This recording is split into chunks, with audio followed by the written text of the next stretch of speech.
In Ohio, a developing mystery that has left police puzzled. A search is underway this morning for an entire family missing since last week. Police found traces of blood in the home of the Central Ohio family, but they say there's no sign of abduction.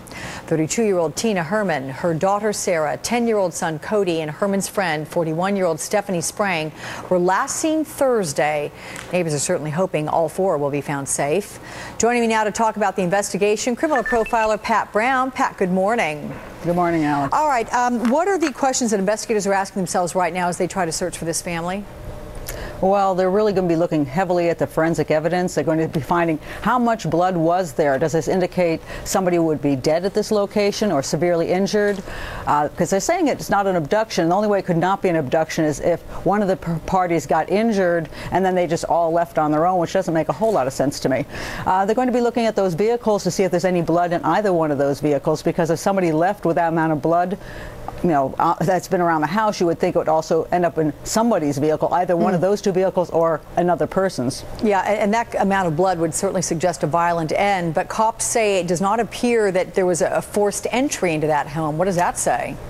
Well, that says to me that's likely either a crime was committed by one of the parties in the home, which would be probably one of the women, or it could be an accident with a child and maybe a weapon or something that went off and somebody freaked out, or it could be somebody that knows the women well enough. And of course, people would say then they're going to be looking at the boyfriend. He'd be the number one person that they'd be checking in with on that. And the most interesting thing about this case is that the dog is missing. And who takes a dog with them from a crime scene? I mean, that's very, very unusual. Only person that usually would do that is somebody who cares about the dog. So I think the police are going to be looking heavily at the owners of that dog. FBI and the Center for Missing and Exploited Children are working with the Ohio State Highway Patrol. How do these agencies all work together? I mean, what does the Highway Patrol have to do? Do they set up just those Amber Alert type of things all up and down the highways? Right. They're really concerned, especially about these children, that if somebody has abducted them, the only purpose for abducting the children would be that they were witnesses to this crime. Of course, you'd ask if they were witnesses to a crime in the home, why weren't they just killed there, which is usual, like a home invasion. Why would they be taken?